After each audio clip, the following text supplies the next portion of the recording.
Yes, this is me, Runy Calmera on BTC Curacao podcast.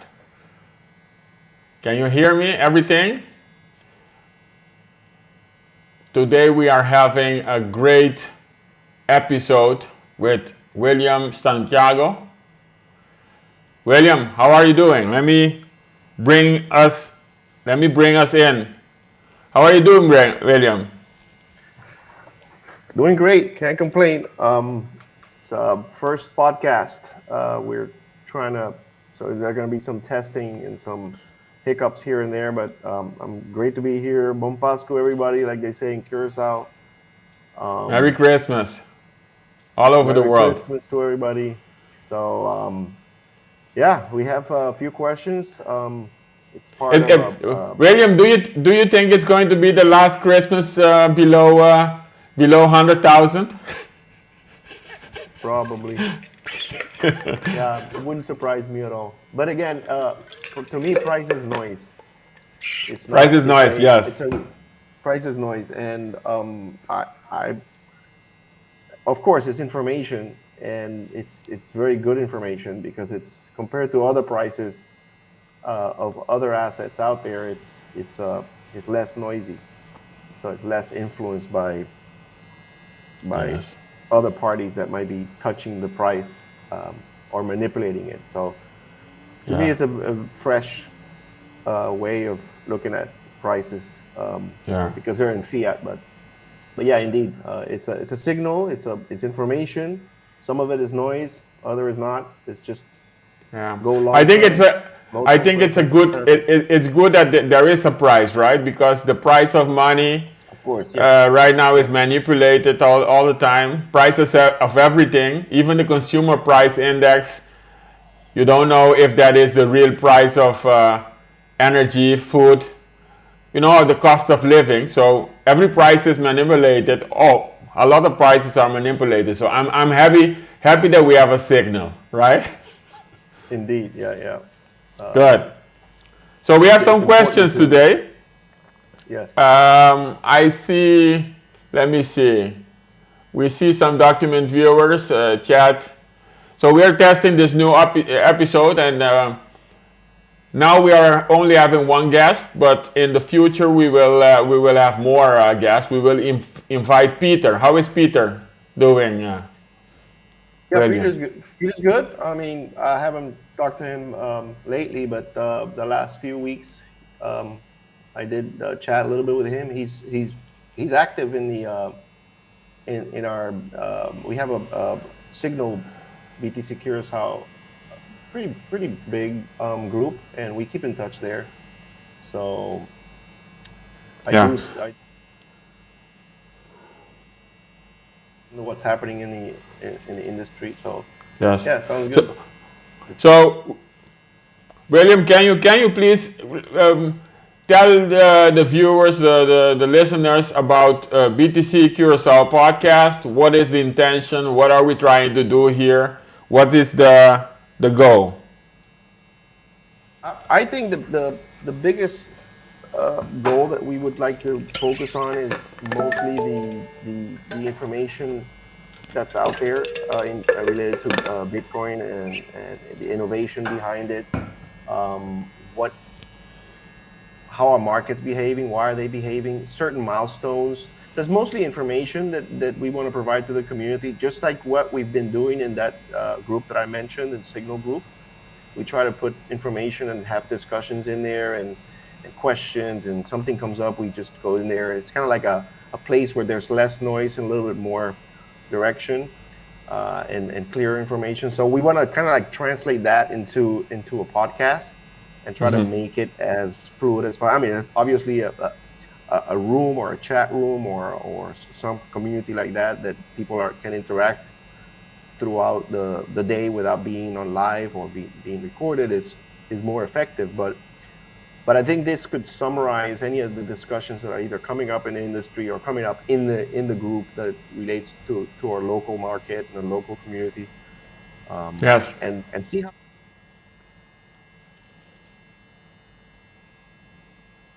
people involved. Yeah. That's We are that's the main creating goal. we are creating a channel, especially this episode will also be on that channel.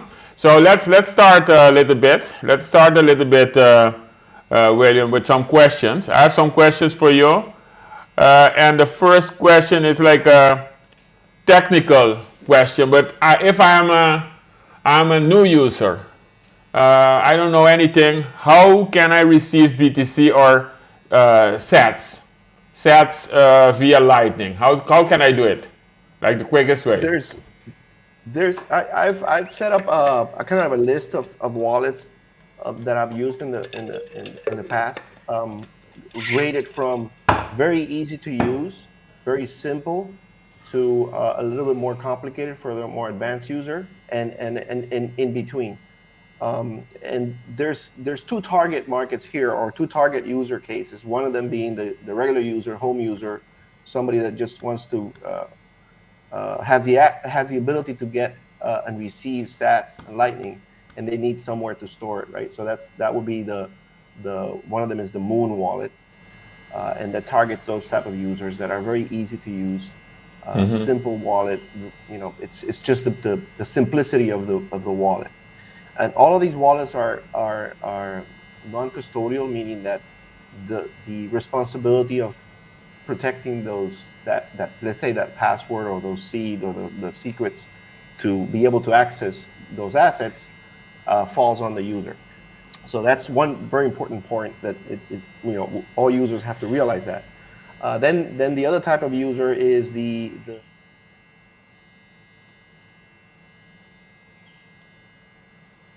merchant. It could be an advanced user merchant, an advanced merchant, or it could be just a simple user as well that wants to use something like Moon. But in the case of a merchant, you want to have a wallet that allows the user to receive bitcoins or Sats and be able to send bitcoins and Sats using their employees of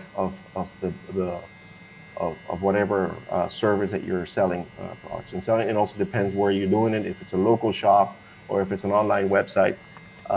For that, I recommend the wallet of Satoshi, and there's also Blink. So there's two wallets out there that are doing these type of things. And then finally, you have a more advanced wallet that applies a mix of simplicity and more complex features, and that's the Phoenix wallet. So we have the Phoenix wallet, Wallet of Satoshi, Blink, and Moon. Those are the four wallets they're all non-custodial. Yeah. And non-custodial means what? Well, why is that important, William?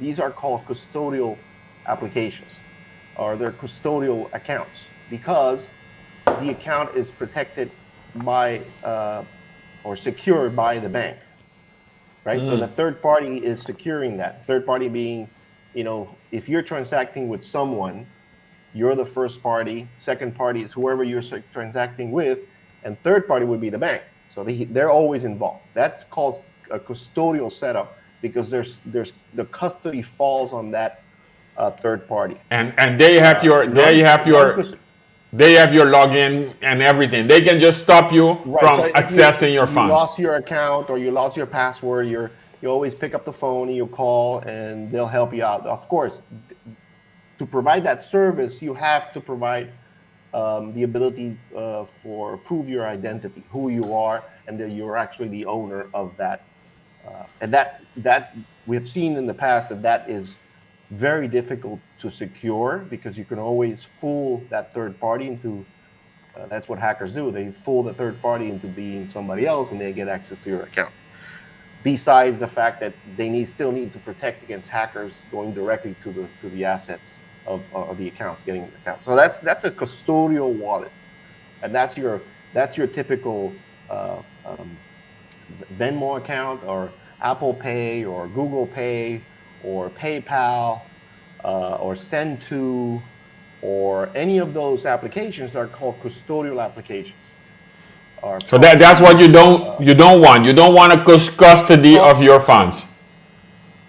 Well, it's not that that's not what you want. It depends on the requirement of the user. If I have 1,000 guilders, 2,000 guilders, 10,000 guilders, and that's my monthly balance in my account, then yes, I would like to maybe have a custodial involved that protects those funds, because I needed to pay every so often, and it's not the bulk of my wealth. Maybe I have a pension of 50,000, for example, or something like that, or 100,000, whatever, to retire on.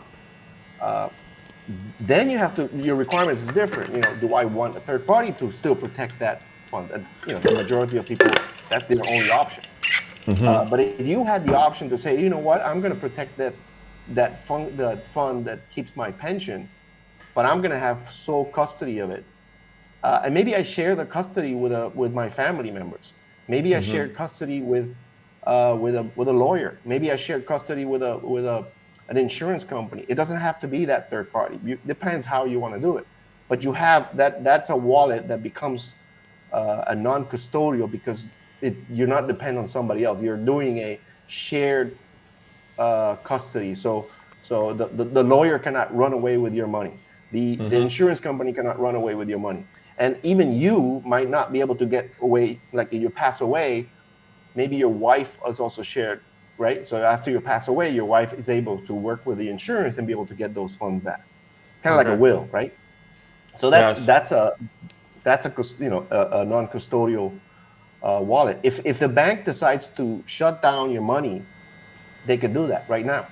And it happens around the world. So if people are not awake what's happening around the world, you see banks doing this all the time to politicians, to people they don't like, to terrorists, to criminals, to bad people, to good people. It doesn't matter. Banks have the prerogative to decide.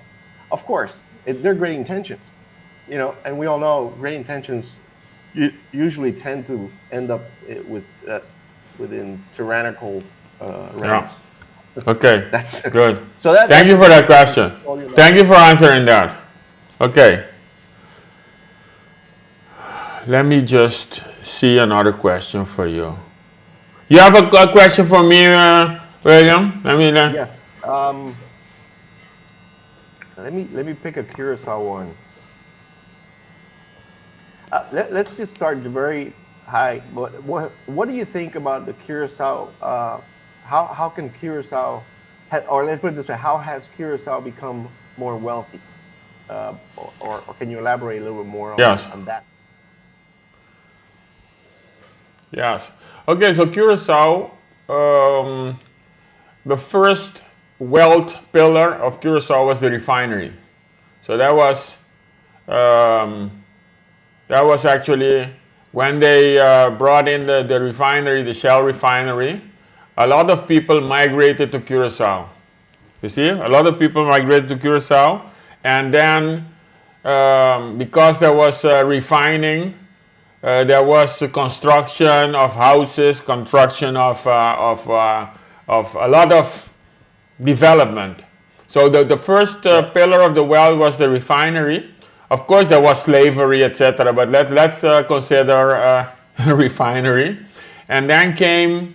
Basically, what came then is you had international financial services. So the Smith, he saw an opportunity where he said, okay, you have a tax, you have a company, you are an international company, we can do your taxes, we can do your incorporation, we can help you reduce your tax bill. And that amounted to a lot of income, because as a small island, you can imagine, even if you have 1% of the profit tax, we had 600 million guilders. That's about 300 million US flowing in and only profit tax. So that was the second wave of wealth.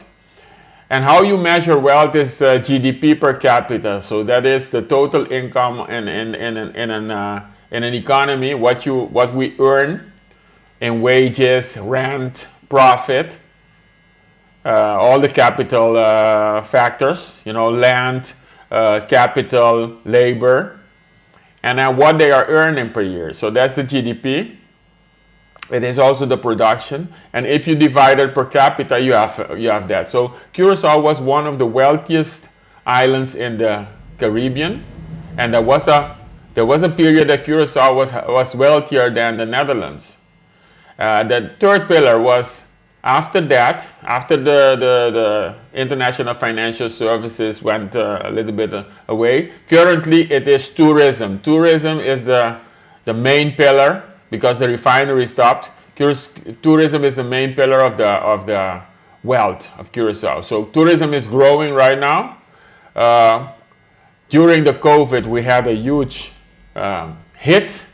The economy went down with 18%, and now basically Curacao is moving at a growth of the economy of about 3%, 4% next year.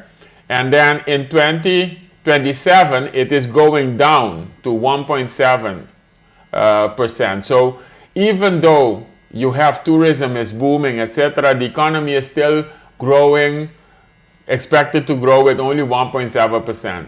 So why I think that? I think Curacao was wealthy, but there are other islands in the Caribbean that are much wealthier right now. They're catching up for Curacao. So Curacao needs new economic activity. So that's why I think, I'm interested in Bitcoin, decentralized finance, the Lightning. Lightning can bring in another way of, receiving money. And those small businesses, I think 85 to 90% of the businesses on Curacao are small businesses. So we need to tap into that 700 billion USD economy, growing to 1 trillion. The GDP, the total GDP of Curacao is about 2.5 billion guilders. So if you 2.5, 3 billion, around that way. US dollars. So if you have a whole economy, how much is the Bitcoin right now? 800 million, something like that.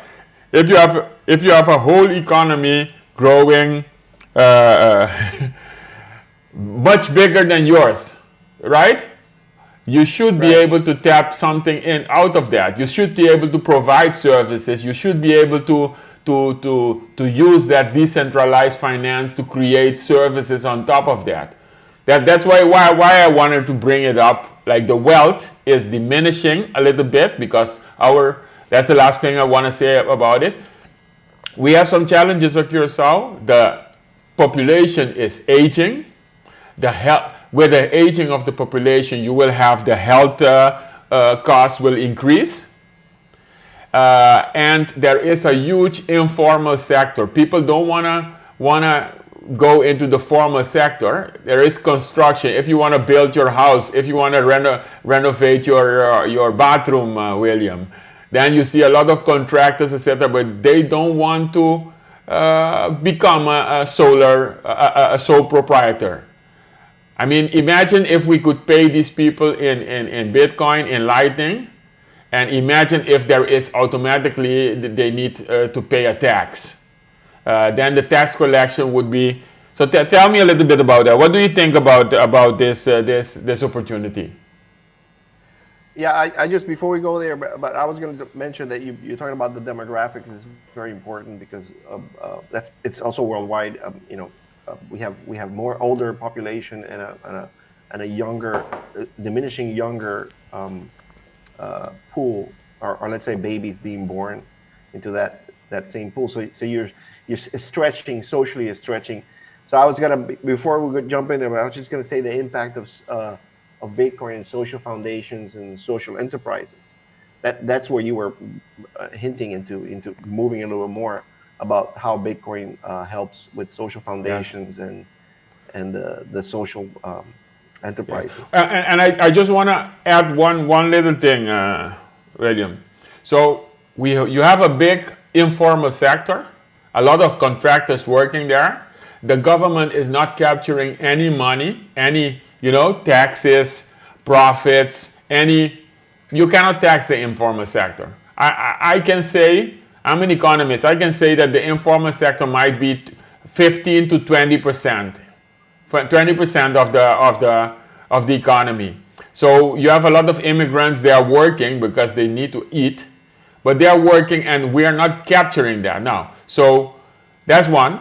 You have about 8,000 people receiving social benefits, but those people, they are receiving 400 to 600 guilders divided by 2 to get dollars per month. But imagine you have a population of about 160,000 people, and then 8,000 is receiving social benefits. You have a increasing part, which is the aging population. The social benefits people, they are not contributing, they are not participating, they are not paying premiums. And you have the informal sector with a lot of young people from Venezuela, Santo Domingo, and they are all working. So how can, and you have an economy about 2.5 billion. While outside there is a growing economy of Bitcoin of 800 billion. I mean, you should be stupid if you are not tapping into that, right? Not stupid, but how can we do it?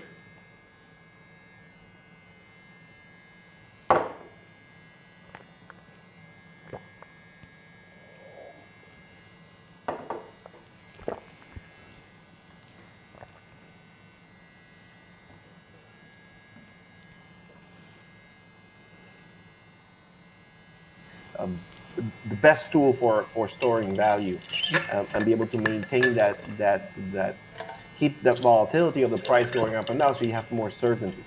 So they're moving from that scenario into Curacao, and then basically doing remittances and sending back to their families. So basically you're having this economy. What happens is that when they come here and they want to, say, open a bank account, that makes it very difficult. They have to interact as a merchant, with other merchants, or as a small businesses. They start their business and do that informal activity. It makes it very difficult because the only option they have is to use cash, and cash is becoming harder and harder. They're in a sense it's becoming less and less, but eventually let's just card or a bank account. Where they can start spending money, which is a very small group, from the perspective of the informal business. So there's and then remember, the countries they're coming from, they're hearing, they're seeing, they're feeling that this new currency, Bitcoin, is facilitating in certain areas, especially in banking and be able to transfer the value very easily. They're starting to get that, so they come to Curacao and they have the same challenges, and then they find that there's Bitcoin out there. Now, one thing to point out, Peter, I don't know if Peter's found statistics on this, and there's a website that collects the statistics and ranks countries in terms of adoption of Bitcoin. And apparently we rank in the top 10, I believe, or top 5 countries that accept Bitcoin. Now, the reason for that is for years, Peter and I have been going, and the group itself and the community, we have been approaching the government to trying to educate them and tell them about Bitcoin, and they've been very open to understanding this, and we actually even met with the Ministry of Finance years ago to establish a kind of like it's a design process on how to capture this tax revenue or this transaction versus the traditional ways that have been doing it till now. And especially when you want to pay taxes and when you receive Bitcoins, you have to report that to that transaction, right? So to the government. And we came up with a format, and there's solutions out there. Not only that we say, okay, we've figured it out here in Curacao, these are solutions that are being done in other countries. So we came up with that format, and it was perfect, and the government understood it apparently, and at least there's no resistance. But my point is that you get the openness and the ability for the government to be receptive to that, and then what happens is that the merchants see, okay, there's no resistance, so I will adopt. I'm willing to listen to, add one more way in which my customer can pay me and transfer value. Because right now it's either the maestro, which is that like a credit card or debit card, cash, a wire transfer, or some other, send to, for example, or CX Pay that allows you for online transfer. And now you have another one, brand new, besides also the Visa and MasterCards that for the tourist purposes. But you have another one that it's as simple as QR code and a small app, doesn't cost nothing to the merchant. So that's why we have ranked high, because we've been going to the community, going to restaurants, and explaining it to them, and these small entrepreneurs are going to be able to capture that. So we're on that list. We're top. But then when it comes to retaining that value, in a sense, retaining Bitcoins, and understanding that Bitcoin is a long-term investment or long-term store of value, we rank at the bottom, which we rank down to bottom of the list. Why? Because probably most of these, the community and the users and the merchants might not understand that Bitcoin is like digital gold. They see it as just another token, and immediately I have to go into the dollar, and we might end up talking about Argentina and what they were going through, because they're on a different spectrum, and they were thinking the same. They were during this phase where we are now a long time ago, and now and things start to break, and people say, okay, we have to go to a store of value, and obviously for them is the dollar, and they're very quickly learning that there's another option, which is Bitcoin or digital gold. So we're at the bottom in that sense, but it's all about education and understanding. So we will eventually get there. I think the last point I want to say about the immigrants is you cannot say that they are not contributing. They are contributing a lot, because they are contributing with their labor and their time. But if all those people, they cannot have a bank account. If you are illegal immigrant here and you're working, you are building Curacao, you're building the construction, you're building houses, doing everything, but you cannot get a bank account, because they will say, hey, what is your last 3 salaries? You understand? When I came to Curacao, I had a business in the Netherlands, and then the bank just said, well, give me your 3 last salaries of Curacao. You understand? So that's what I like about Bitcoin, about Lightning. You set already non-custodial, and you can just have your own bank. You can start within the inclusive. It's inclusive. You can start receiving money. If you cannot receive money, you cannot receive currency, let us say. You cannot send it to your family. You cannot save it. That is, you are a slave, basically. You understand? So let's move to the next one, William. So people say that fees are very high. Why are the fees of Bitcoin so high right now? Are they high? Have they been higher? Yeah. So before explaining why fees are high, best thing is to explain what are those fees and what are they for, right? What's the purpose of fees when you do a transaction? So to keep it simple, when you transfer Bitcoin to somebody else, so you do that value transfer. In the traditional way, you have a third party. We talked about that, the custodial applications or wallets. That third party is the bank, right? So when you make that transaction, the bank is keeping tracks and it has a ledger of this transaction and make sure that that's documented. And everybody trusts the bank, so we know who has those Bitcoin. In the case of Bitcoin, that third party is math or code or It's actually physics, right? So it's that third party is the virtual, let's call it an artificial intelligence for that matter, a very simple artificial intelligence that is that third party. So what happens is that third party, the engine, what makes it work, what makes it do its thing, which is be that third party, is individuals or companies or entities, or in the case of AI, it could be AI in the future that will be performing it, and they call this mining. They call it that's the proof of work. That's working to make sure that transaction, doing the work of that bank, that third party, but in this case, it's virtual.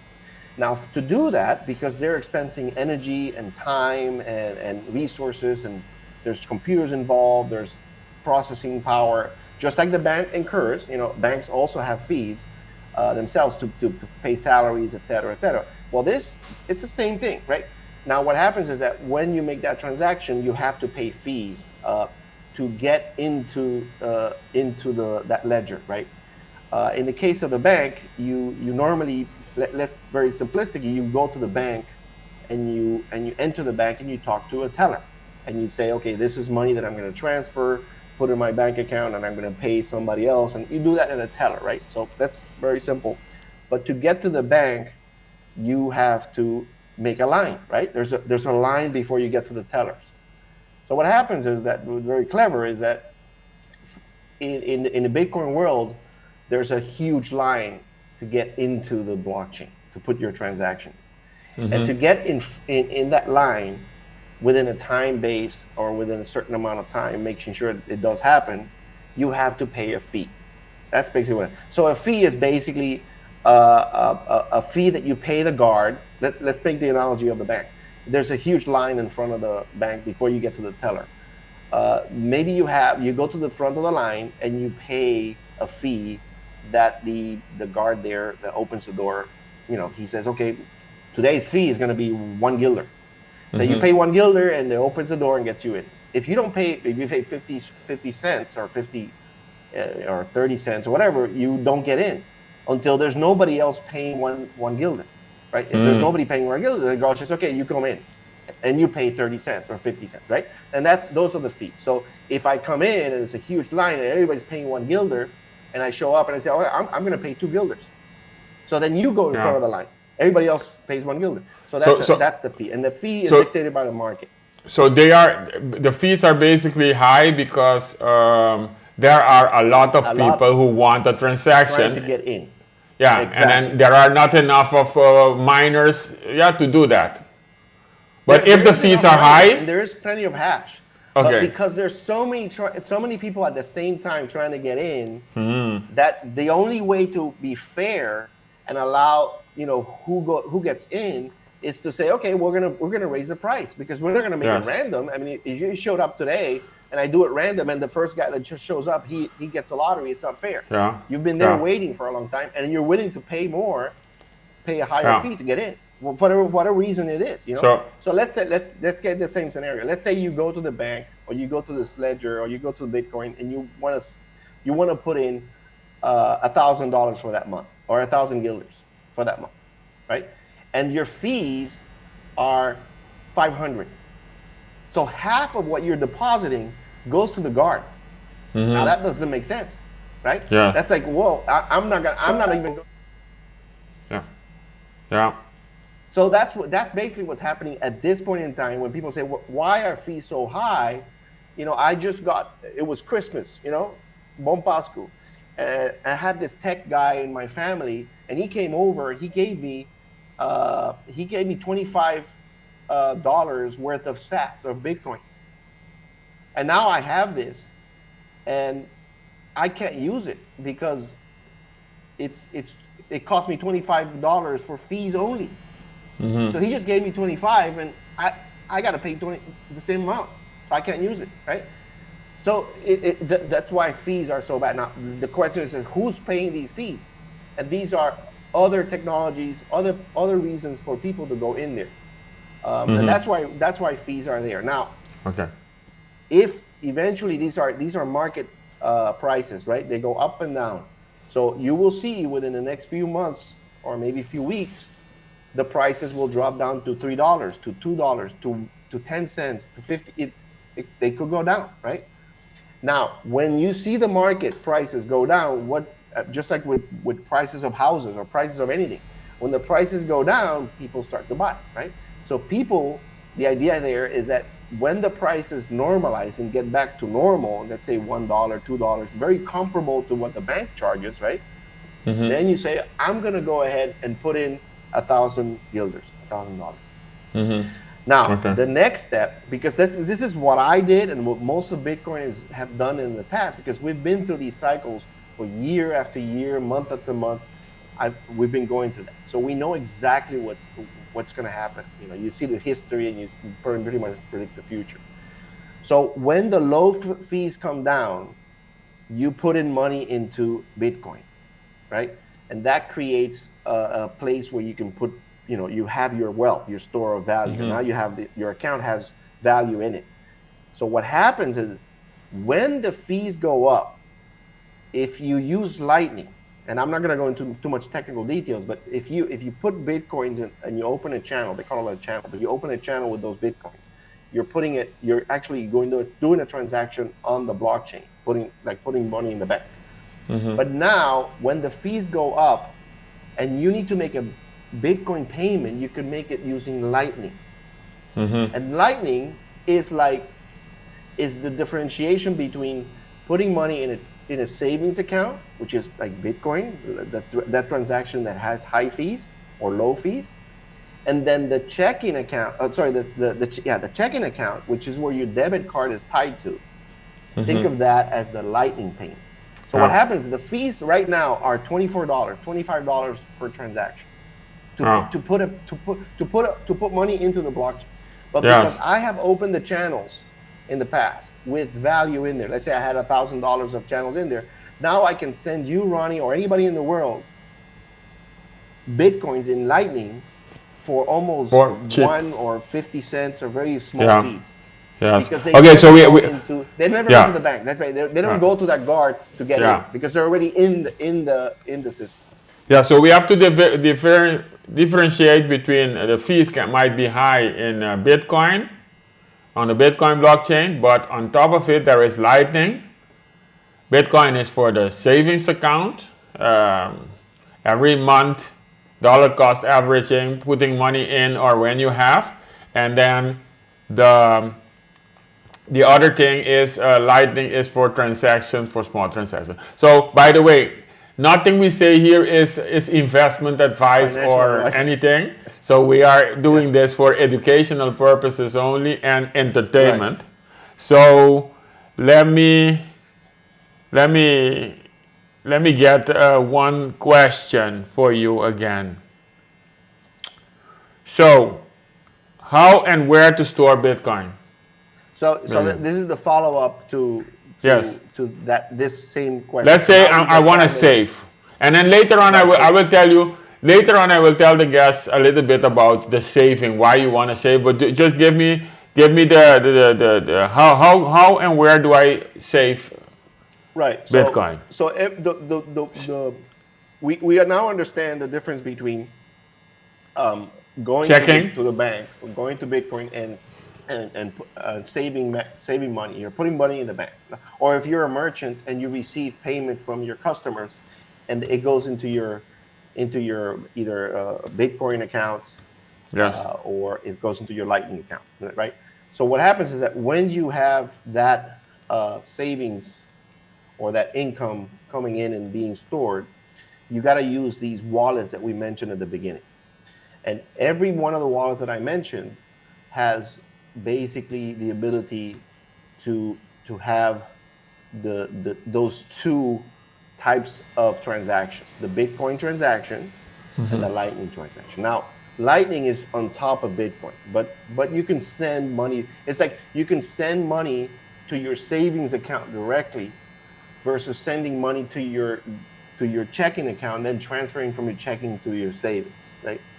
So it's the same exact concept. Your wallet will have two balances, or at least two ways to receive value. You have a Bitcoin address, which is like the account of the savings, And then you have Lightning, which is your account for the debit card or checking account. So if you're buying if you're buying a coffee, or if you're paying Right. online, you're paying 50 cents to read an article, you use just You use the you Lightning, use which the is the same thing lightning, as you would use and a then debit card. yeah, You go to the movies and you pay with a debit card. You don't do a wire transfer from your checking account yeah, to the cinema just to pay that movie.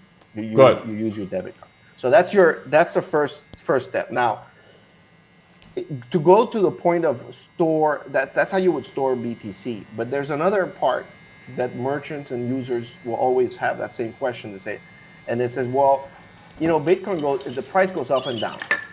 If I'm a merchant and I'm paying salaries, I can't depend on that price volatility, because I have to project 3 months, 6 months, 4 months, 5 months ahead of time to make sure I have salaries and pay my employees, pay their benefits, pay their whatever I need to pay. I have to have a store of value, like a checking account or a savings account, whatever that can keep its value, or at least its price, stable. And that's where the US dollar comes into play. Everybody around the world realizes that all the other currencies are devaluing and very fast pace. There's inflation, so their value is going down. So they're constantly trying to scramble to pay, to buy that good or service. That's why inflation is pushed by governments, is because they force you to use that currency, and supposedly that idea stimulates the economy. But historically, we know that that's a failed experiment. But that's another topic for another show. But the point is that the users will want to have a store of value that's very stable, and that is the U.S. dollar. Right now, the U.S. dollar is king for Yeah. that. Not Bitcoin, not any other currencies, because there's the liquidity pool of that currency, especially Bitcoin, is too small. You mentioned 800 million Billion. billion Billion. dollars, $800 billion, close to $1 trillion. So we're not even there. So compared to the dollar, which is magnitudes of trillions out in the world, and other assets, Bitcoin is small, right? So what happens is that two of these wallets that I mentioned, wallet of Blink, and there's 10-10-10-10-10-1. Blink, and there's one more. But there's two wallets out there that they're using what they call stable coins.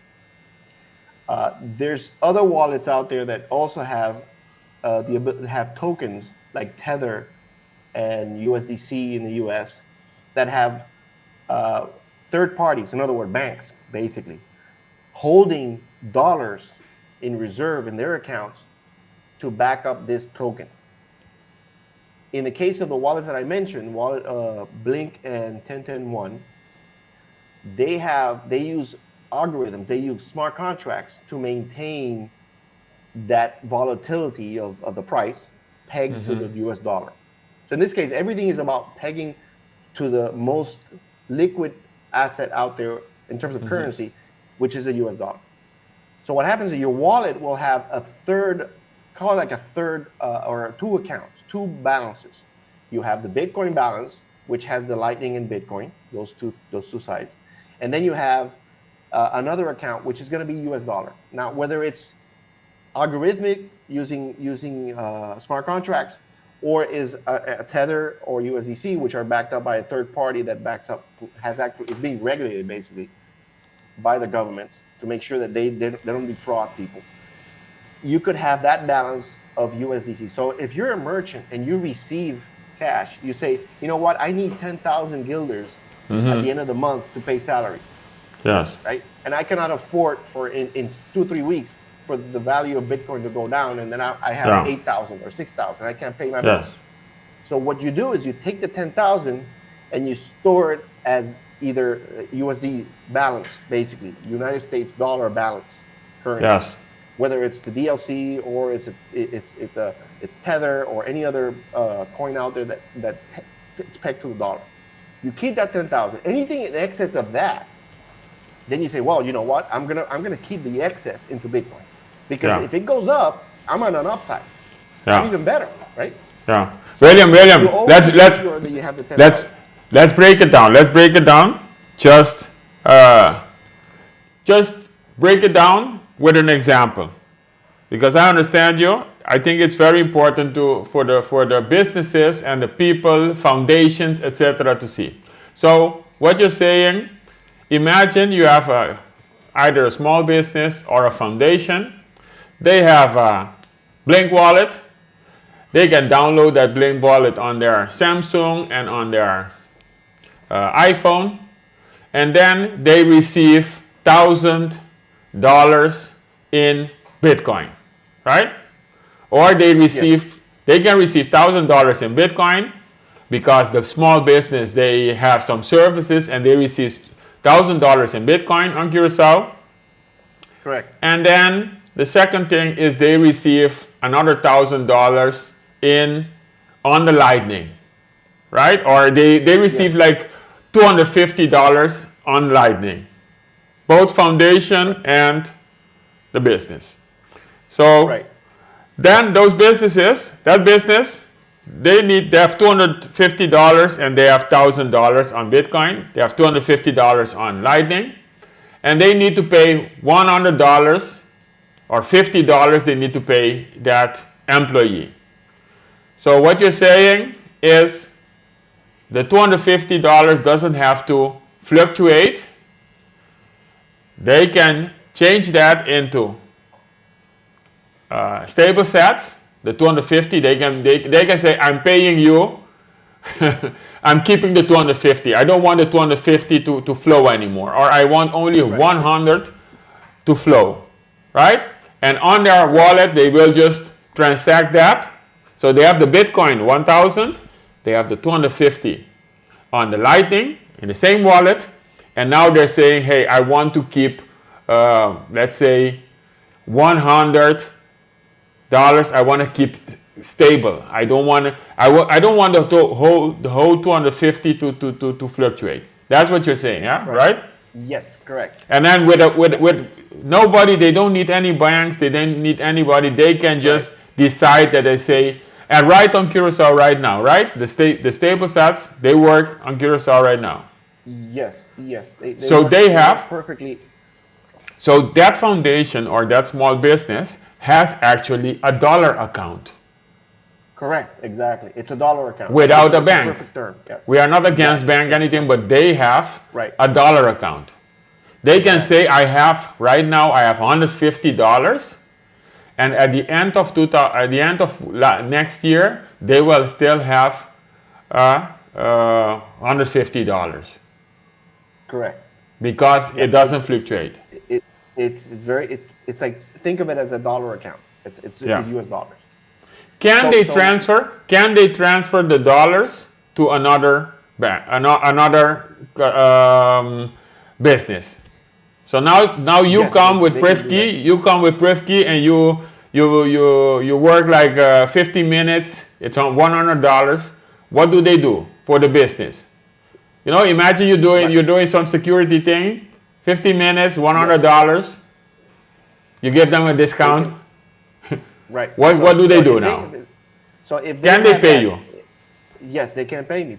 So what happens is that, let's say that business holds, it's using the Blink wallet. Let's take the Blink wallet as a perfect example. The Blink wallet has the two balances, the Bitcoin balance and in this case the dollar account balance.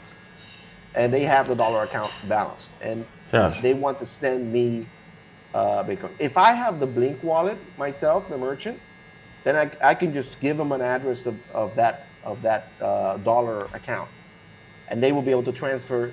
It goes from dollar to dollar, so it's the same. It's kind of like a transaction. Uses Lightning in the back end, but it's a swap. So they can send you the dollar. Right. So it just goes from dollar account to dollar account, and never shows up in my Bitcoin balance. But from the what? That is but that's an exception. Let's not call that the rule. That's the exception. Let's say I have the Moon wallet, which doesn't have that feature. It doesn't have the dollar account, right? So I tell them, listen, you can. I'm going to give you an address that you can pay me for my services in a Lightning address. because that's how I want to get paid. I don't want to pay high fees. I want to pay low fees. And the Blink wallet obviously has Lightning features, like Lightning ability. So the only difference that they have to do is the same amount of money in US dollars, they're sending it to a Lightning address. So it shows up in my Moon wallet. That same $50, it shows up in my Lightning balance, or in Bitcoin, basically. Good. And then I decide what to do. Maybe I say, I'm going to use 10-10-10-1, which is not Blink, or I use Tether for that matter. Maybe I have another wallet with Tether, which is a token, and I want to transfer and swap that, sell those Bitcoins and buy the Tether, which is the US dollar. Now, if I do it immediately or around the immediate time, then that $50 stays $50. But if I wait on my Lightning wallet for a week and the price of Bitcoin goes down to $40, now when I buy Tether, which is the US dollar or US account, it's $40. So I lost $10 because I waited. You see, they didn't lose anything because they have an account on US dollar. That's basically the game, and it's all about the two parties transacting with each other and having this ability to transfer value wherever the requirements needed without that bank third party. Okay, wow.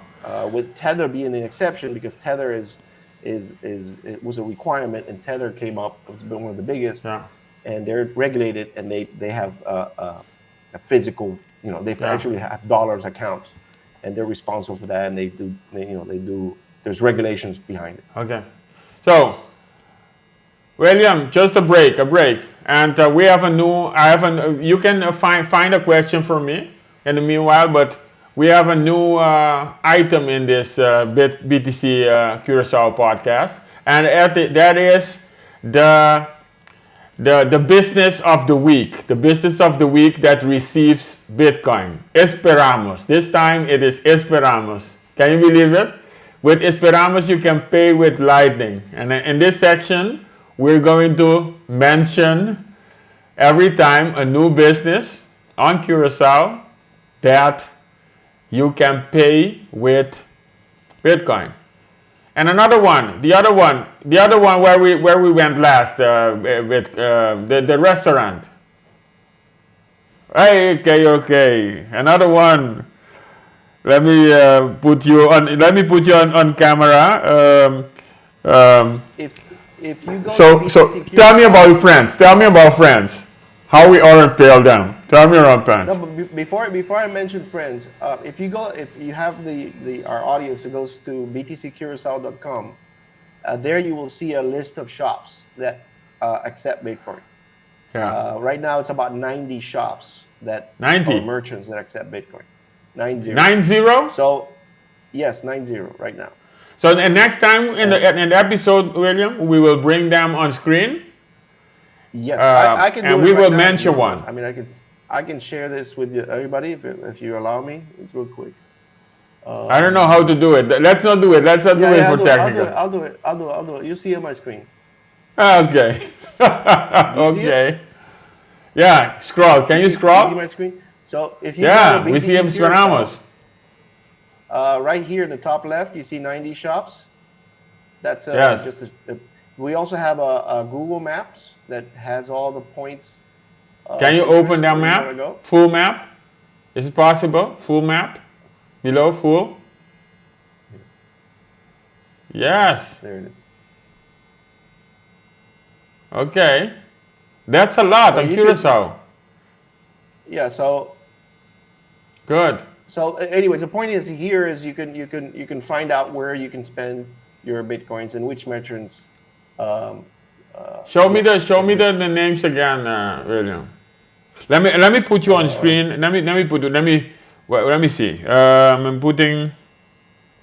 Yeah. Okay. So now, okay. Show me This is good. I like it. So all these shops the merchants. Are right here. So this is thanks to. We have to thank Peter for creating Peter has made this website, which has all of the merchants here listed. Has information of. I have a question. What do I have if I am a business and I want to be featured here? What do I have to do? just contact this website down here. Send an email to hello at btccuracao.com. Yes. You will get somebody back, and you'll start the process. And probably we will visit you, right? The Bitcoin right. Curacao squad will visit you. That's what we start with friends. That we have a Bitcoin meetup. That's another website that I can point out here. We have a Bitcoin meetup that is let me see if I can. Probably you need to share the screen. But let's. No, you can see my screen, right? Yeah, I see the screen. We see. Okay, we see the website. This is BTC Curacao, and you'll put them in the notes. Yeah. You'll have the BTC Curacao, and then this meetup. If you the good thing about this meetup, I've had this since 2014. We have currently we have 271 members, and what you do is you subscribe. It's like an email newsletter kind of thing, but you only get notifications when there's a new event, right? So here's if you click on events, you'll see that there's nothing coming up right at the moment. But if you click on past, you will see all the meetups that we've had since 2014. Yeah, we are seeing still. Hey, we are seeing the BTC Curacao. We are not seeing the website that you're showing. So we are still seeing the Esperamos supermarket, etc. Okay, so there's a delay in my. Okay. Good. But the point is, the website will have that list, and if you subscribe to the website, so if you join the website, the BTC meetup, you will get a new notification of the next event. So I'm already thinking about the next event. Probably next year, I have an interesting presentation on smart contracts on Bitcoin, which I've done in the past, but this is a refresher. So that's going to be a new one with a new presentation, a new approach. It's kind of overview, but it's highly innovative. It's basically smart contracts on Bitcoin, and it's growing very fast, so it's good to know that. But these are the two websites to keep track: BTC Curacao and BTC the Meetup, and you subscribe the Meetup. You subscribe, and if you want to go engage more we have a Signal group that we can share invites, and people can join that there as well, and that's pretty active. So yeah, it's almost 11 o'clock, but let's continue. You have a question? Any question? My question for you is that let's talk about Bitcoin. How can Bitcoin help the energy transition of Curacao and the refinery? Yes. So that's very interesting. Yeah. So what I have seen is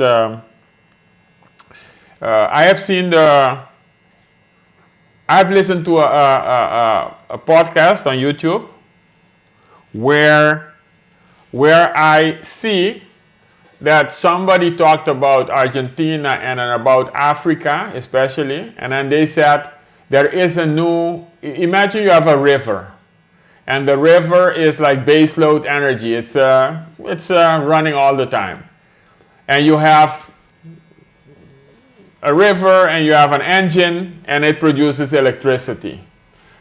But the problem is that if you have a lot of electricity and nobody uses the electricity, so you have the supply but you don't have the demand, right? Because there is nothing in the neighborhood of the river. There is no city in the neighborhood. So then you don't have demand.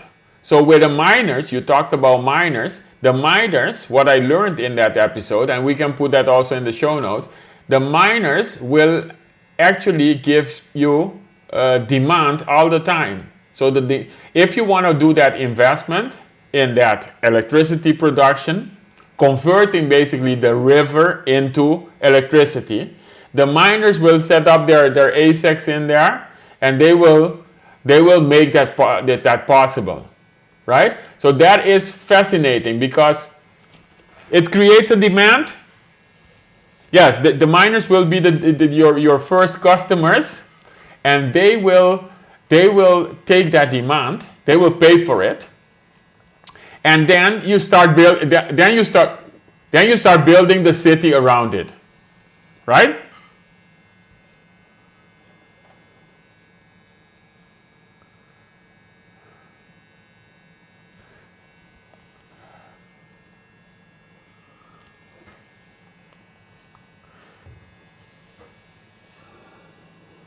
Yeah. Of course. Yeah. So the first, but listen, before, let me just, before we had Bitcoin, right? Before 2009, then you would not be able to make it happen because you have that river, you don't have the city yet, and then you cannot finance the project. The project is not profitable. But right now, you can hook up the miners. I mean, that's a good point to mention. You can convert that stream into electricity, and you already have a customer. Okay, of course you're going to... How does that customer give that electricity, that river provider or that dam or whatever it is? What value? The first point, listen, the first point is you have a customer, right? On day one. That's a benefit. Let's not step over that. You have a customer. The second thing is, of course, if you create houses right now, if you have more supply, imagine you also put a solar panel in the neighborhood. The moment you have more supply, the oversupply, or if you have wind can be very, a lot of wind today, less wind tomorrow. But the moment you have oversupply, then the grid, the miners can also take it. One of the problems is that people say, okay, I don't want over capacity. I don't want to have idle capacity around here. So the Bitcoin network can... Yeah, but we haven't explained how do they get those Bitcoins. Okay. So just to intervene, so the miner, the community has a river, the country has a river, and that river is flowing continuously. Now you're going to capture electricity, or create a dam and create electricity. Now you're getting energy out of that movement of water. What do you do with that energy? Normally, the way it's been done for the last 50, 60 years, 70 years, maybe 100 years, is that you put the dam, you put the energy, and then you create these power lines. Yes. Take that power from that river all the way to where the people are, which is the city. Yes. Right? Yes. So you're sending that energy over there, and that the city they're consuming, that's your customer. Yes. So what we're saying is that forget about putting those power lines, just put the dam, put the energy, put the ASICs. ASICs. Investor here, and they're going to put these ASIC. ASIC meaning the mining. The computer. That's the physical things that the miners bring to the table. Very mobile. Very mobile. You just need a room and put that. And what happens is that miner will consume that energy. So it's like flipping a switch. You turn that computer. Think about a computer. You turn that computer on, and the computer is going to start consuming energy, and grabs that energy, right? Yes. So it's consuming it. So 100% goes to that miner. Well, what happens is that every 10 minutes, these miners around the world that are doing exactly the same thing to secure the Bitcoin network, which is that bank that we were talking about when we were at the beginning of the podcast, they're consuming that energy to secure that network. And for doing that, they get compensated in Bitcoin. Every 10 minutes. Right now it's 6.25, right? 6.25. 6.25, right? So, but that's a halving. That's a technical thing. Yes. That's monetary supply at the token supply at that its algorithm. That's called the difficulty adjustment and all that stuff. But those are technical details. But the point is that the miner, which is it's the country, the community, the government, the people, whoever it is, they will now every 10 minutes receive an incentive, and for giving that energy, they receive Bitcoin. Now, what do you do with those Bitcoins? You sell them into the market because you need stable coins. We're talking about paying salaries, paying all these things. They go through the whole process like any regular business, and some of it is left, and they can put it in a savings account. Say, we're gonna we don't mind. We have enough in stable coins. We can go into and put it in keep it on Bitcoin. So what happens is that now you grow that business as a miner for the community, for the country, and then you can then decide, now I have enough money to put the power lines and take power to the people that need it in the city, right? Yeah. Because you have a revenue stream, and then you have profit margins that can build those power lines. Yeah. Give the power to the people, and now what happens is you have a second customer. Now you have the miner and you have the people. In other words, the grid. Yeah. Right? So the grid needs energy. Yes. And the people need to, for example, during the winter time, those people need more energy than during the summertime. Yes. Because they need heat to survive. Yes. Right? So then the miner can decide, do I give the energy to the people to survive and live, or do I give it to the miner? Yes. It's a business decision. But probably what's going to happen is that you're going to power off the miner, stopping that energy demand, and sending the energy to the people. Yeah. People are happy for a few months. When the people are comfortable, they use the sun, the demand is not there, and they don't need to consume that much energy. There's surplus energy. The miner can then turn on that machine again very quickly, within seconds, immediately return to that revenue stream. Yeah, okay. William, question. Probably if you have that river and you are there is a miner that is consuming the electricity, the miner can pay the person the investment into the equipment. They said the miner can pay them, of course. They create Bitcoin and they have a flow of funds, and the miner can pay that back to the investor, the person who invested into building the power equipment, and then that investor now has capital that they can start putting a solar panel, right? I mean, there is a river, but there is also sun. So because the miner is paying back, because you have a customer, because the miner is paying back, right? Now you have a possibility that you can be a solar miner. Okay, now, William, I want to do an experiment. We have this because we have seen that electricity, power, energy transition, that there is a link with the Bitcoin. Because a lot of people, they think like Bitcoin is volatile and it's changing. Now we have seen that. And we will also put it in the show notes, because there is a whole episode that this guy is talking about Africa, Kenya, Malawi, and all those. For developed countries, this is very important. Now, let's do a small experiment. I hope you want to do this experiment with me. The Isla refinery. We have a refinery. The refinery is idle. Some people will say it's not going to start again, but we have a huge terrain, huge land. So imagine how would this experiment, this thing that we just did with the river, but now instead of river we have solar, and maybe we have also wind, right? And ultimately there might be a hydrogen plant, because hydrogen also hydrogen is solar is electricity with water, then you have hydrogen. So how would, imagine that we have some ASICs, we have some mining equipment, but now we want to do it on the Isla refinery. We don't want to be in oil anymore. How would that work? So I will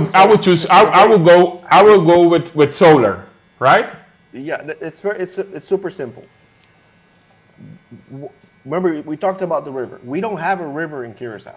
But we have a solar river. What we have is the sun. We have wind. We have water. An infrastructure that is at the prime time to be refurbished. Now that costs a lot of money, and legally they have to clean this plant, which we're talking about the refinery, the actual refinery. Let me get wait. Let me give you one condition. We want it to be clean because the refinery Yeah, exactly. has a lot of pollution. We don't want any deaths. We don't want 20 deaths per per year. So that's one what extra happens is condition. Continue. we have these three sources of energy here on the island. We have supposedly the very cleanest of them is the sun and the wind. And then we have a dirty one, which is in the people's mind, it's dirty. But we know that with technology, plants around the world are doing this. They're able to make a very clean, an investment to clean these dirty, because it uses fossil fuel, right? So you got to grab the fossil fuel, burn it, capture it before it goes into the atmosphere, and you can recycle that. That's being done right now with expensive equipment that can be done, and that is required by law. Because now, if you turn on this refinery, you're going to have a lot of regulation fall on top of it that will stop it immediately unless you refurbish it to be clean. Yeah, but talk about the investment. Talk about the solar. The difference between these two types of energy sources, solar and wind, are intermittent and they're not reliable. And they don't give you enough energy per investment or per resource that fossil fuel gives you, or for that matter, natural gas. Of course, we don't have natural gas, but we can get natural gas very easily in ships, bring it to the refinery, and store it, and use it as well. That's another source, but that's separate. But my point is that a chunk of oil, or a barrel of oil, or a chunk, or a container of coal, whatever it is, has a much better, efficient way of turning that into energy, reliable energy that is there 100% day and night, 365 days, all the time. Okay. You cannot compete with solar or wind when you have oil or coal or gas. So it's as simple as that. Now, we have this already here. And if we say, well, we're going to go fully solar, we're going to go full wind, and we're going to replace the refinery. Well, good luck with that, because you need a lot of land. You need a lot of places. You're gonna step on a lot of people's toes when it comes to the environment as well, or the ecology around those installations. And you're not gonna get that energy. It's gonna be intermittent, right? So my suggestion, if somebody asked me, hey, what would you do especially when the high price of oil is so big, what do? You lower down your regulations in terms of bureaucracy, eliminate that barrier, allow these investors to say, you can come here and you could start make a business plan, so that one of the biggest investments is to refurbish this refinery and be able to provide kind of like a data center where you can have these mining equipment or ASICs in place to start that revenue stream immediately from day one, as soon as that plant. But would you use? Okay, question. You could do that same thing with the full solar panels, and you could do the same thing with the wind. Yeah. But would you? A question. Would you? Do you think there is a business case where you say, okay, we're not going to invest in the refinery to produce oil. We're going to use solar. But in the meantime, while we are cleaning the refinery, right, we are using solar because the sun is shining. We are using solar, and we are putting some ASICs in there that at least we're getting some revenues, which is more than idle refinery. So that would be. Would you do that? Your test case. Yes, that's your test case. But you have to have an overall business plan. You cannot just say, oh, we're going to do this on the solar and the wind. You do a business plan, so you do it in phases.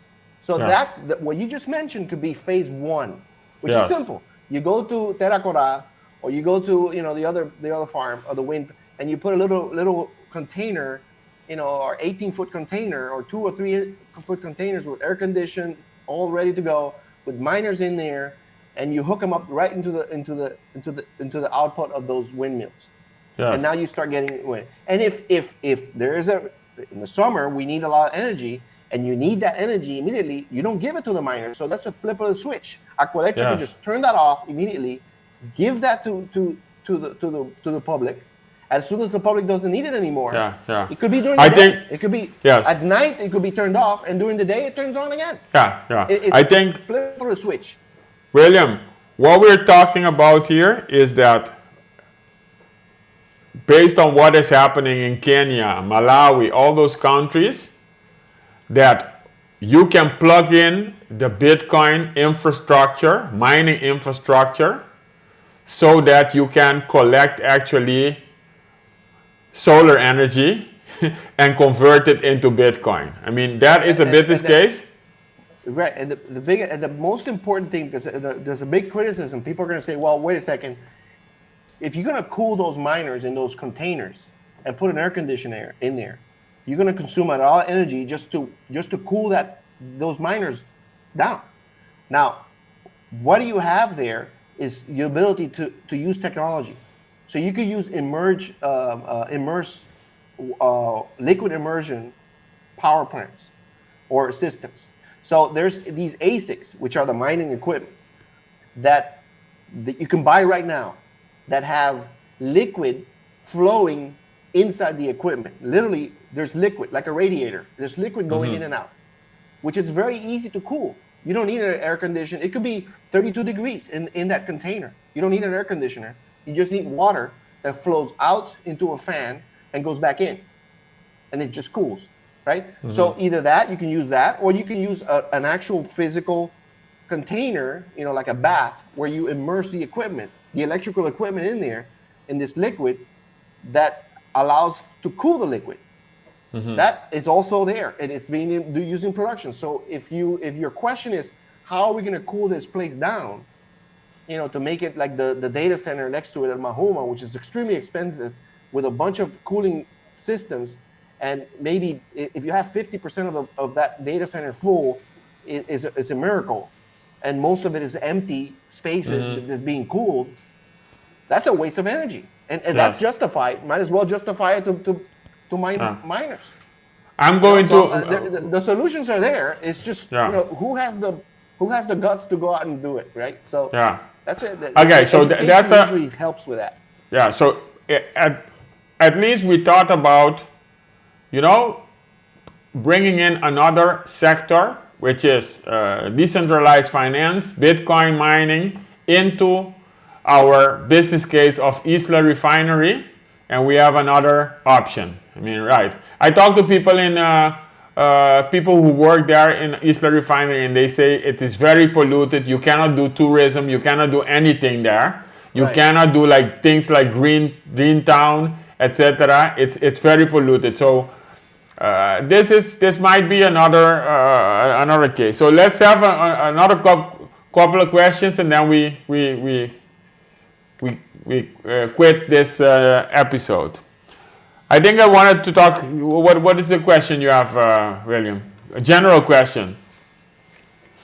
We could talk about like money printing. Yeah, I mean, what's happening around the world, and what do we think is going to happen in the next year or so, and how does that affect Curacao? That's a general question. I can start just by saying that I had that question brought up by my family. We have a family chat. We talked about what's going to happen in the next year or so. And I see and I follow this guy that talks about the milkshake theory, which is about where is the dollar going to go, and how where is inflation going to flow, are prices going to go up or down, and young people can't buy a house these days. They're living with their parents. They can't afford to go out to dinner. They're barely trying to pay for their own studies. So these are questions that are affecting everybody, and there's a lot of anxiety and everything. And I just want to finish with a good positive note, is that these are cycles. These are good times follow, bad times follow good times, and it just go back. You go back in history, you see these cycles throughout. So I see that we're entering, because the Federal Reserve and the U.S. dollar is the reserve currency. The Fed just hiked interest to 5.25%. It's been the fastest growing percentage in interest rates, which Also interest during rate is just the COVID, cost, right? So a lot of money the printing. cost of money. But what we go, if you go back just to 20 years ago, we've had the incredible experiment of 0% of interest rate. So in other words, the Yeah. cost of money is basically free. So we've gone through 25 years of zero, close to 0%. And in some cases in Europe, you had negative. What happens is that the dollar, which is the reserve, is easy to get access to, right? It's very simple to get. It's a no-brainer. You want to get money if it's for free, you know.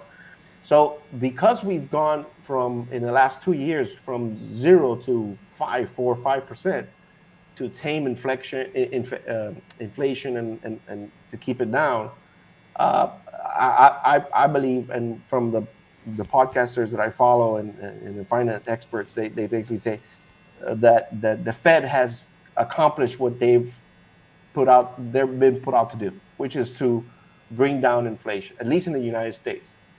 So what's happening is that you have this inflation being kind of like normalized in the United States, but not to the point of where their mandate is, which is 2%. So they're coming down to 3-4%, you know, coming down to that level, and it's probably going to stay there. Now, what we have to look at is, if you're a country like Curacao that is pegged or is tied to the U.S. dollar, then we are affected as much as the United States is affected. So if the prices in the U.S. stabilize, prices in Curacao stabilize. If prices in the U.S. goes up, prices and this is a very average, you know, view. There could be, depending on the industry, you go prices up or down very, very sharply. But that's pretty much where we are. That's why we see a lot of immigration come to Curacao from other developing countries or developed countries that don't have the U.S. dollars as their reserve, and they move to Curacao because we have this most stable. So we're privileged in that sense that we're not being affected and that's what I'm saying. I'm going back to next year, is that we're not being affected as hard as other countries will be affected next year. So we'll see a recession. So recessions are, they say we're already in a recession globally, that is. But I Yes. think we're gonna go into hard times because we've been through easy times. You know, COVID just took us to here's free money for everybody, and now everything is being tightened up. So there is more demand. There's going to be less demand for goods and services. So the consumer is going to buy less. You know, they're going to question what they buy and what they don't buy. And these are most of the countries now. In the developing countries, those countries that are not tied to the U.S. dollar are going to be hurting even more. They're going to buy less, and they're going to start migrating. You see all the migration paths. Besides the war that doesn't help, which is happening in Ukraine and Israel, that's another case of migration. But people are moving around to go for the best place that has the U.S. dollar. Then you have Argentina that just switched over into, or is in the process of going into the dollar side. So they're moving to the dollar very quickly. El Salvador did that already. They have a legal tender. But the point is that you will see a recession coming up. To us, it might feel like a depending on how much the government helps, it could be a soft recession. But people are going to be hurting, and you can have other countries that are going even worse. In Africa too, they're going to have worse their effect of the recession because they're not pegged to the dollar. The governments will inflate it, or try to print it, or try to do whatever they can do, and it might be that the inflation doesn't happen in those countries, and you have the opposite, which is deflation. And deflation basically means nobody wants to buy anything, and then everybody wants to hoard their money and keep their whatever they have, because there's nothing left. You know, they have whatever that they have is going to be consumed on the necessities, which is shelter, food, things like that. So I see it as it's kind of like a positive thing, because we know that if interest rates are above 2%, 3%, 4%, that is positive for an investor, for somebody who's willing to save.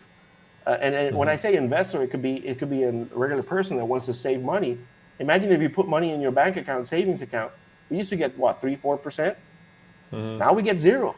Why is that? I mean, what's the difference between a checking and a savings? Nobody keeps anything in savings because you don't get anything back. So interest rate, there has to be a cost for loaning money. So that is positive for the rebuild. Again, the cycle goes up and down. So the down is the bad side. Nobody wants to be there, but that's the preparation for the good times. You know. Okay, I'm reading some other stuff about the reset, and I'm reading something about also, you know, the dollar being like the world reserve currency, and also that, of course, the United States has a debt of 129%, and most of the time, if you are higher than 100%, you are technically bankrupt. But I'm not saying United States is technically bankrupt, but the global debt and also the U.S. debt is very high. You understand? So I'm a little bit concerned on the longer term. So I agree with you on the short term, it's not going to collapse, etc. But on the longer term, I'm seeing like the China, the BRICS, etc. coming up, and they are also saving. They are not buying bonds anymore. They are saving in gold. They are buying a lot of gold. They are, you know, they are buying a lot of. They are not putting their reserves into U.S. bonds. And I looked at I'm not against the USA, but I'm just putting the figures. I looked at like the current account deficit. That is the exports minus the imports. The current account deficit, because the USA imports a lot of stuff out of China, and they import much more than they export. You see, so when you have a current account, if you are a normal country, like Argentina, Zimbabwe, Venezuela, if you have a much more higher imports than your exports, then it's going to affect your currency. You see, it's going to affect your currency because people are going to, your foreign reserves, your dollars are flowing out. Now, because the USA can print dollars, it's not happening with the USA, but I mean, there are a lot of YouTube people, economists, that say that they're talking about that. Like, you know, Curacao is pegged to the dollar. Caribbean, Eastern Caribbean is also pegged to the dollar. $1 is 2.7 Eastern Caribbean currency. But the dollar, because they are printing a lot of dollars, I mean, in the COVID time, they printed 40% more dollars. So you're pegged to something, but that is going down. You see? Yeah.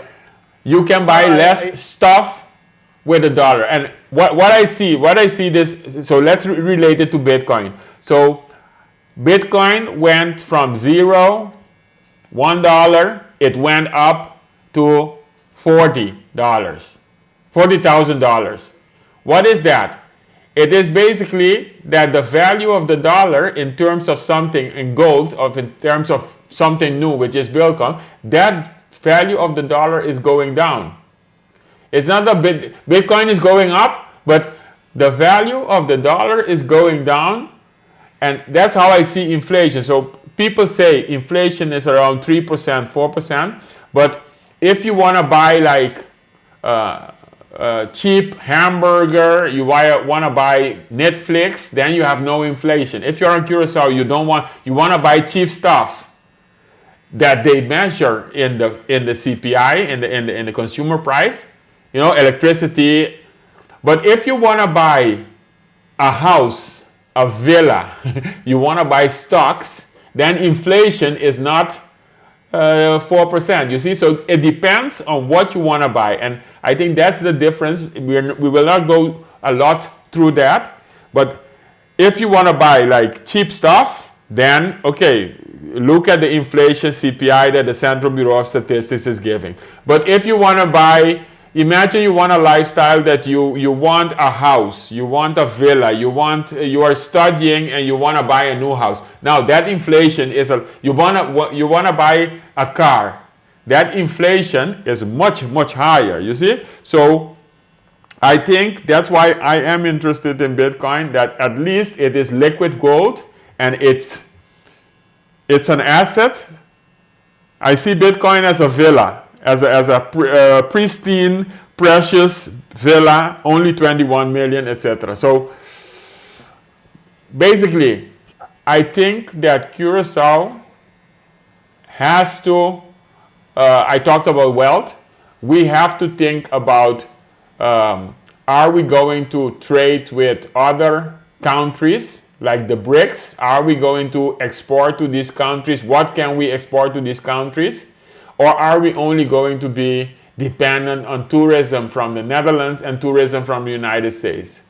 In a world, it might not happen 5 years, but in a world with in the next 20, 25 years, that China is coming up as the global reserve country, India is coming up, BRICS are coming up, and I think United States is very indebted. So we don't want to end negative, but what do you think about that? If I say that, do you see some? Yeah, I don't see it. And you answer your own question when you said that that the U.S. prints they have a printer, they print that for that global reserve, which is the U.S. dollar. As long as they're printing that U.S. dollar, the demand for U.S. Treasuries is gonna be there. But William, don't you think that people are not trusting that? Not going to trust that? Of course. I'm not saying they're not being trusted. Don't get me wrong. I'm saying that it's doomed to fail. But before the U.S. dollar fails, before the U.S. market fails, before that printer fails, and people stop trusting U.S. dollars, other currencies have to go down. Yes. Other currencies have to fall. Yes. And that's why I end a positive note is that you got to look at other markets. And yes, you hear about China and the BRICS and de-dollarization and all that stuff, and that's great. But that is very hard to do when your liquidity is so small, and nobody uses those currencies in relation to the U.S. dollar. Yes. So the U.S. dollar is so big, so huge, that it's called a milkshake theory. And look at that. There's a guy that from Santiago funds in Puerto Rico that talks about that on a I agree with you. I agree with you. The other countries, other currencies are going down first, and that is going to push the dollar up. Exactly. Yeah. And it's basically, think of it this way, and it's always a term that they bring up is the U.S. dollar is the less dirtiest shirt in the laundry room. Yes. And that's as simple as that. And as long as that's the case, now in relation to Bitcoin, that's why we have these wallets that have a stable coin ability, and then they have Bitcoin ability. Is that Bitcoin is a store of value, just like digital gold, and it's also it differentiates between physical gold. It's also saleable over time, which means that store of value is you store it and you keep it for 10 years, and it still has more value than before. Like, for example, an ounce of gold used to buy a fancy, very good quality Roman attire for a Roman back in the Roman days. 1 ounce of gold could buy that suit, that uniform. Today, 1 ounce of gold can buy a very good quality business suit or tuxedo, same exact ounce of gold. That's store of value. But where gold failed miserably, and it's because it's a physical element, it's salability over space. The ability for me to transfer gold to you is very difficult, especially if you're on the other side of the world. But because Bitcoin is saleable over space as well, it has those two characteristics. And now that takes you to a different level. And that's something we could talk about in the next episode, which is where do we see the ability for the regular user, not just Curacao, but including Curacao, the regular user in the world, be able to participate in being able to acquire those Bitcoins and that's where the ETF in America is about to be presented to the financial market, which is the biggest. Again, the U.S. dollar currency is the biggest liquidity, and they're going to provide the ability for funds, for retirement trusts, for all kinds of governments to be able to and individuals to acquire bitcoins using their traditional financial account. That's excluding obviously the other people that don't have access to that financial world. But that's going to open the floodgates to allow for all that liquidity, which is in fiat, to go into Bitcoin. Yeah. So that's another positive note that we will see coming up in the next episode, the next few months, that we can talk and go a little bit deeper on that. William, I think I want to just mention certain things. Next time, in a future episode, we're going to bring in Peter. Peter has done a lot for Curacao, for the Bitcoin community, and Peter runs Bitcoin BTC Curacao. We could also, I think the people down there, they can discuss like what they want to see.